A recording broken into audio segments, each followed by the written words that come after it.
આજે આપણે વધેલા ભાતનો ઉપયોગ કરી અને સરસ મજાની સુપર સોફ્ટ એવી ઇડલી બનાવીશું.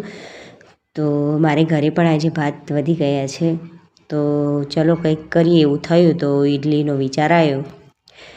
તો આપણે સૌથી પહેલાં ભાતને થોડું પાણી એડ કરી અને ગ્રાઇન્ડ કરી લેવાના છે.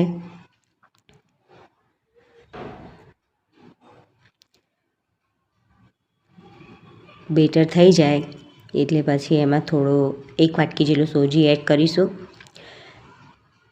અને મીઠું એડ કરીશું. સોજી બરાબર મિક્સ થઈ જાય એટલું હલાવી લઈશું. આ રીતનું ઠીક એવું બેટર બનાવવાનું છે. પછી 3 ચમચી જેટલો ચણાનો લોટ લઈ લીધેલો છે, તે આપણે એડ કરીશું.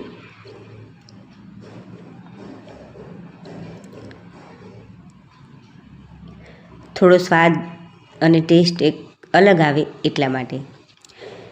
આપણે ઇડલીનું બેટર તૈયાર છે. થોડી વાર રાખ્યું તો 10 મિનિટ જેટલું રેસ્ટ માટે.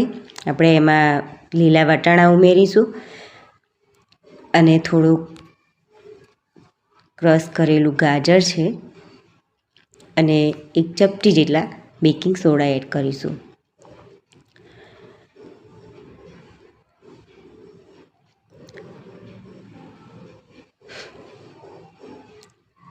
પછી આપણે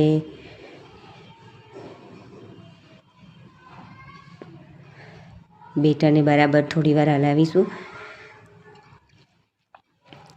પછી ઇડલીનું જે કુકર છે એમાં તૈયાર જ છે પાણી એડ કરીને, તો આપણે ઇડલી બનાવવા માટે મૂકી દઈએ.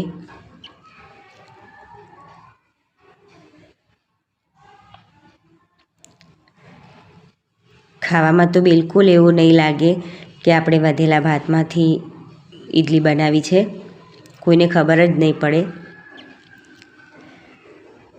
અને સુપર સોફ્ટ એવી ઇડલી તૈયાર થઈ જાય છે. ખાવામાં એટલી સરસ લાગે છે. તો વધેલા ભાતનો ઉપયોગ કરીને આ રીતે ઇડલી બનાવાય, ઢોકળા પણ બનાવી શકાય છે. મેં આગળ ઢોકળા પણ બનાવ્યા છે, રેસીપી અંદર એડ કરેલી છે. અને આને સંભાર જોડે એડ કરું છું હું અત્યારે. સુપર સોફ્ટ એવી ઇડલી વધેલા ભાતની તમે પણ બનાવજો, બહુ સરસ થાય છે.